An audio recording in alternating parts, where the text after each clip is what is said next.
Oh, Canada, our home and native land. Oh shit. I should probably stop singing. And yes, I should never sing ever again in any of my videos. Anyhow, let's get started with the cons of studying in Canada. Yeah. On a daily basis, I see way too many students telling me that they've got an admit from a Canadian university, whether they should go or not. Now, basically, why is that happening? Because all your counselors are telling you to go to Canada, go to Canada, go to Canada. Why are they telling you that? Because of easy PR and because of easy PR. That's the only reason that they state easy PR, easy PR, easy PR. But there are some cons of going to Canada, and in this video, we're going to discuss all those cons.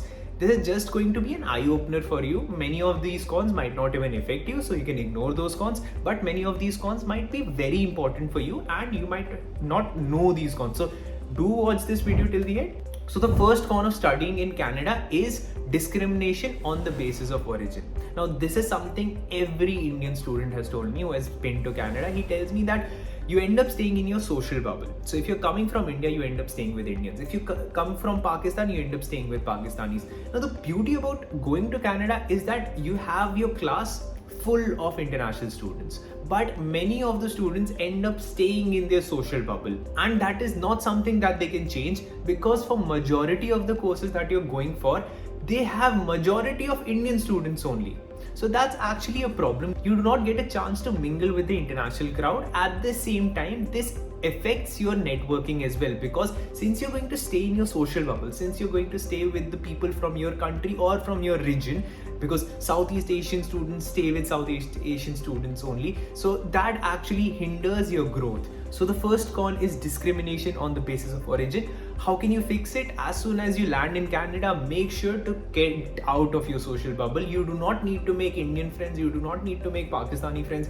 You can make friends from all across the world and try to make friends all across the world. Yes, you do need some people to stay back upon, some people who would be there for you, some people who have your back, some people who come from your region, that you need. But apart from that, try to make as many international friends as you can. This is a tip almost everyone tells me. I'll quickly cover the second con, that is DLI, Designated Learning Institute. So basically there are list of institutes that are DLI institutes, Designated Learning Institutes. If you're going to those institutes, wonderful for you, definitely go to Canada. But if you're not going to those institutes, that's a big red cross. Do not go to those institutes. I'll not waste my time to explain why not to go to a DLI institute. All I'll do is I'll ask you guys to search, if you have got an admit from any university, search whether it is a DLI institute, Designated Learning Institute. If it is perfect for you, go for it. If it is not, do not go for it. Third con of studying in Canada is it's expensive. Now many students tell me that we do not have a lot of funds, which university should I go to? If you do not have a lot of funds, why are you even thinking of Canada? Canada is expensive. I did my analysis and it turns out you need at least 17 lakh rupees in your bank account if you even plan to go to Canada. That's not it. After that you might need more money, but 17 lakh rupees is the minimum that you require. But at the same time, you have countries like Germany which have free education for everyone. You have a country like Italy whose government ends up paying you 50-100 euros over and beyond your tuition fee. So you end up making money while studying. And if you've not watched the video about Italy, what are you still doing? It's at the end of this video. Make sure to watch that. But yes, so if you're planning to go for international education and you do not have a lot of bucks on you, I would not recommend you to go to Canada. There are better countries out there only in terms of money. So yeah. Easy PR, easy PR, easy PR, easy PR. Now people tell you that Canada is very easy for a PR. It's actually not that true. There are some states like British Columbia, Ontario, as well as Quebec. It's a bit difficult to get PR. Yes, it is possible, but a bit difficult. But then there are some states which are very easy to get a PR in. So let's suppose you do not get a PR in British Columbia, but you can move to Alberta, and getting a PR in Alberta is very easy. Apart from that, you can also move to Nova Scotia and Saskatchewan. Fourth con is if you're going for a generic course, it might not be that great for you. So what is a generic course? Let's suppose you're going for a language course, English honors, French honors. If you're going for a language course, you might not end up finding a job, and that might make your life in Canada a bit difficult. On the other hand, if you go for a very specialized course, let's suppose you go for a finance degree or you go for a computer science degree, that might be very good for you. And in fact, even if you go for a HR, human resource course, and a management course, that might also be good for you. But if you're going for a very generic course which does not have many job opportunities available in the Canadian economy, it might not be that great for you. I am a staunch believer that humanities has a huge scope, but then there are some specific courses which I honestly am not a big fan of, and even the countries are not that big of a fan of, because there are not many jobs available in those sectors. Fifth, distance is one more problem that people end up facing in Canada. Ideally, it would take you somewhere around 14 to 16 hours to fly to either Vancouver or Toronto. But on the other hand, if you go to an European country, it might just take you 6 to 7, 8 hours. And we made a video on Dubai. It just takes you 3.5 hours to 4 hours to move to Dubai. So yes, distance is a problem. At the same time, timing is also a problem. So ideally in Canada, you will be facing the time difference would be somewhere around 12 to 13 hours or 10 hours depending on the state that you're in. So 10 hours or 12 hours of time difference. That means when it is 10 a.m. in India, it's approximately 10 p.m. in Canada. So to have a touch back home, it starts to become a bit difficult. You start to lose touch from your family, and that's actually not a good thing. But a pro here is, in Canada, if you end up getting a PR, it's very easy for you to bring your parents alongside with you. So that's a pro, but a con is you tend to lose touch with the people you have back home. Sixth con is you can only work 20 hours during your college week. But then that's almost same for every country, be that Australia, be that any other country. They only want you to work only 20 hours only, not more than that, because they want you to focus on your education. So that's actually not that big of a con in Canadian economy. In fact, in Canada, what you can do is off-campus work plus on-campus work. Now, what is on-campus work? If you find any on-campus work, you can work there alongside with your off-campus work. So let's suppose you can work on-campus 15 hours and you can work 20 hours off-campus. So that's 35 hours. That's actually amazing. So okay, let's just scrub that off from the cons list, and let's keep that in the pros list. Oh, I have to make a video on pros list as well. So if you have not subscribed, what are you doing? Seventh con is not everyone in Canada ends up speaking in English. So Canada is a bilingual country, and English and French is widely spoken across Canada. But there are some provinces, including Quebec, where people are not that comfortable with English, and almost all the jobs require you to know French. So if you're planning to move to Quebec, understand that 85% people in Quebec only understand French and do not understand English. So you do need French skills if you plan to move to that place.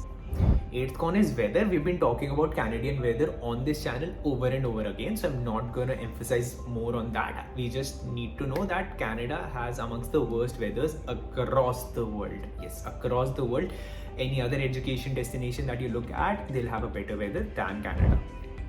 Ninth con is eligibility requirements. So for many of the master's courses, they actually require you to have 16 years of education. What is 16 years of education? So 12 years of education happens in your schooling. After that, they want you to have a 4-year education degree. So if anyone comes with a 3-year degree, they do not end up getting a master's seat in Canada. So how do you get away with this 16 years of education requirement? So I'm planning to make a complete video on that, of the universities that accept only 15 years of education. Apart from that, there are 2 or 3 other ways. They can ask you to do a PG diploma, they can ask you. So I'm planning to make a complete video on that. So I'll cover all these points in that video. And the 10th con is a low graduation rate. So what is a low graduation rate? A low graduation rate means the number of people who are entering the university as opposed to the number of people who are coming out of the university with a degree. So it so happens that people in Canada do not end up completing their degree in Canada. What do I mean by that? So there are students who enter into the university, but then they drop out, and that's actually a bad figure. And Canada has an extreme dropout rate. So sometimes it even touches 23%. On the other hand, in countries like Australia, Sweden, Norway, Germany, all the other European countries, in fact including UK and USA, the dropout rates are not that high. But Canada has a high dropout rate. Why? Because usually the government ends up cutting funds for the universities. As a result, what happens is the cost of education goes up. What happens because of that? The number of people who complete their degree go down because they do not have the money to complete their education. One good pro about Canadian education system is the education loan, and there is something very interesting going on with the Canadian education system, and specifically with the Canadian education loan. So if you know that, do let me know in the comment section. But if you do not, I'm planning to make a video on pros of studying in Canada. That might just be something you need to know. One extra con of studying in Canada is that if you're planning to come to Canada, just because some of your relative or your friend or any of your cousins lives in Canada and is living the life of their dreams. It's actually not that true. If you're coming to Canada just because of FOMO, you're missing out on something. It's actually not true. Living in India is 100 times better. And living in Canada, you have to deal with every shit on your own. Not only that, you see these people living their lives in Canada, right? But that's just their Instagram lives. If you look at their lives in real, they work at a grocery store, or they work at a Tim Hortons, or they are working as an Uber driver. So that's all they're doing, or they're working as a mechanic. And that is what they're actually doing. That is their actual life. You just look at 2 or 3 Instagrammable photos of their lives and you feel like, oh, they're living their life. They're ordering a Starbucks, but it's not actually that true. It's actually very hard.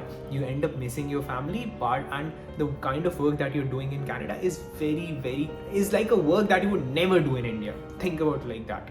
It's like a work that you would never think of doing it in India. So yes, if the only reason you're planning to move to Canada is because you're having a fear of missing out on something, actually you're not missing out on a lot. You do live a very luxurious life in India, and I'm pretty sure about that, because if you watch this video till here, that means somewhere deep down you want to move to Canada. But I'm pretty sure if you're watching this video, you have the funds to have a phone, you have the funds to have an internet. That means you're already living a beautiful life in Canada. Just think about the things that you will be doing. So this is a list of things. If you're comfortable doing anything, then yes, you are at a reality wala point. I do not need to give you more reality check. You are at a very good point. And yes, that is something, this list is something that you can be working for. So I hope you enjoyed this video, but watch video on Italy. Free education, you get 50 to 100 euros from the government. Amazing.